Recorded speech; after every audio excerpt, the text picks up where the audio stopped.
Okay, welcome to college algebra. This is definitely a faster paced class than Algebra 2. Chapter 1 goes really fast, but then once we get done with Chapter 1, it slows down a little bit. So I also put under homework assignments, you're going to be given homework assignments. And usually you had the odds or the evens. In this book, this is a college book, I'm going to have you do like 1 through 49 or 1 through 80. If I had you do the odds or the evens, it would take you a lot longer to get to those harder problems. So I have you do every third problem. I also am going to hand out an answer key to you. I think you guys will have to pick up a book, or you can do the one online. There's one online too that you can use, and then I have an answer key packet for you to use for the odds and the evens. So, okay, we are starting with 1.1. And we're going to talk about real numbers. So if x is less than 0, so everyone's thinking of a number less than 0, and y is greater than 0, everyone's thinking of a number greater than 0, then determine the sign of the real number. So what happens if you took that number and squared it that you're thinking about, and if you took that number y and squared it, would your answer be a positive or would your answer be a negative? And I think a lot of you would say it was a positive answer. Because whenever you square a negative number, it ends up being positive, and whenever you square a positive number, it ends up being positive. Okay, what happens? Everyone thinking of another number less than 0? What happens if you take the negative of that number? What do you get? Plus a positive number equals still a positive number. So we're done with part 1. Part 2. You're supposed to put a less than, a greater than, or an equal sign in between there. And a lot of you know that the square root of 4 is 2. And a lot of you know that just the square root of 9, not even 9.1, is 3. So you know that this number is less than that number. Without even using a calculator, you can figure out that the square root of 4 is less than the square root of 9.1.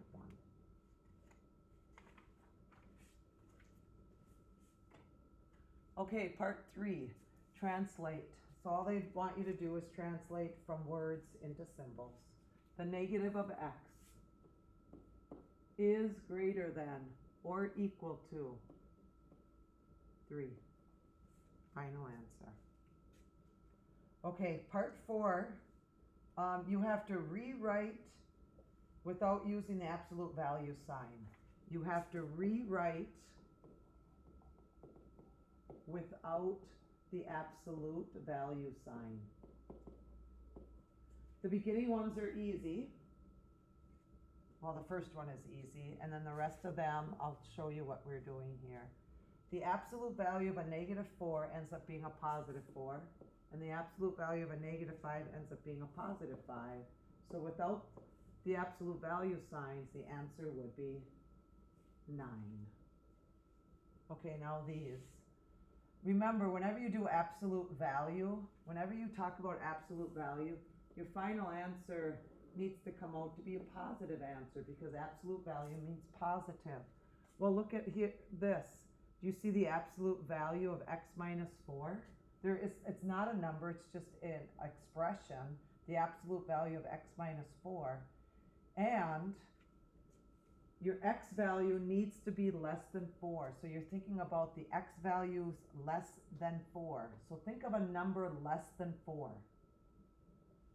Does the answer need to end up being x minus 4 for your final answer? Because we're not filling it in, because x can be anything it wants to be. Or does it have to be 4 minus x? Which one will give you an absolute value answer?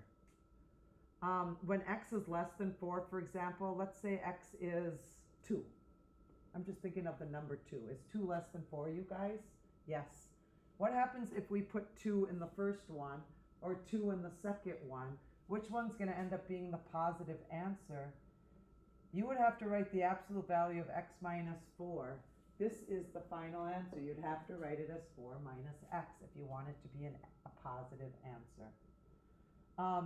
The absolute value of pi minus 5. Do you write it as 5 minus pi, or do you write it as pi minus 5? Do you switch them around or do you keep it? The answer is 5 minus pi, because most of you know that pi stands for 3.14. And if you take 5 minus 3.14, it becomes a positive answer. The second one would give you a negative answer. Okay, the number H is kind of, hopefully you understand that. Number 6, I switched it around to get my final answer, because it needs to be positive. Number 7, I switched it around, to get my positive answer. What about 8 minus pi? How would I rewrite that so I get a positive answer? Wouldn't I just keep it 8 minus pi? Doesn't that give me a positive answer? What about the square root of 2 minus 2? Do I leave it as the square root of 2 minus 2, or do I switch it around? You need to switch it around to come up with a positive answer. I don't think you ever did anything like 6 through 9. That's why this is called college algebra. You're doing a college level type problems instead of like number 5. Okay, part 5. This is called the distance formula. There's 2 distance formulas. This is one of the distance formulas. D stands for distance, you guys. D stands for distance from A to B. If you want to find the distance from A to B, it's the absolute value of the second minus the first. That's all you have to do to find the distance. So, if you want to find the distance from A is equal to 8 and B is equal to 4, if I want to find the distance from A to B, it's the absolute value of 5 minus 8, which ends up being a positive 3.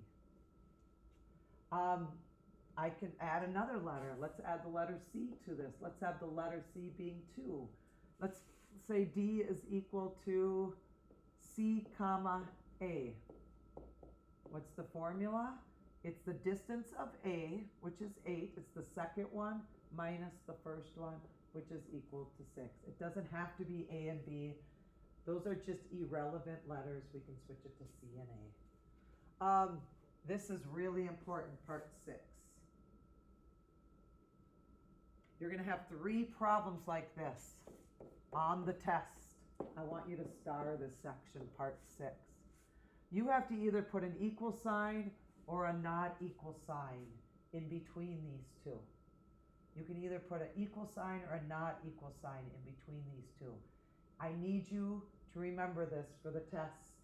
I want you to substitute numbers in to check.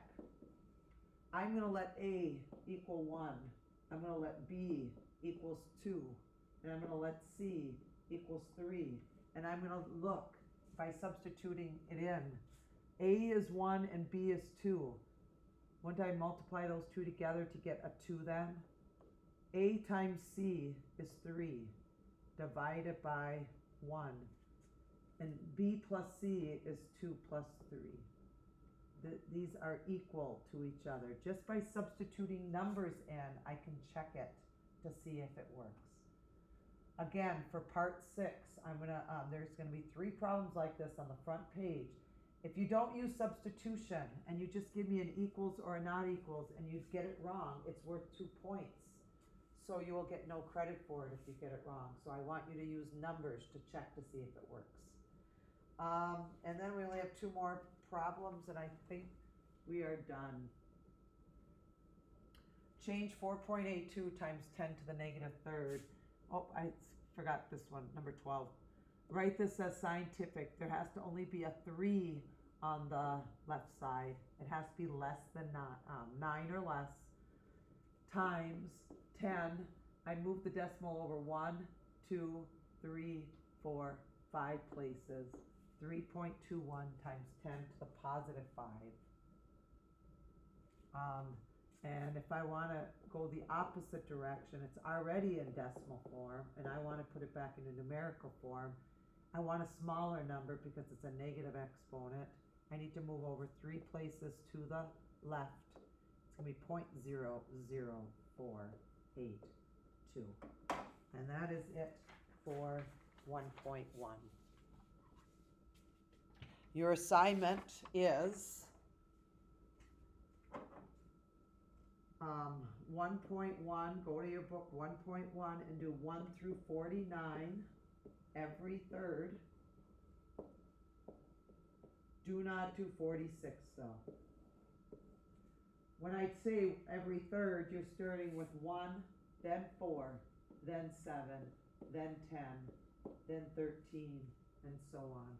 I'll also probably have an answer key for you so you can check all of these answers. So I'll probably, that'll be under materials too, an answer key so you can check your work as you're doing them. So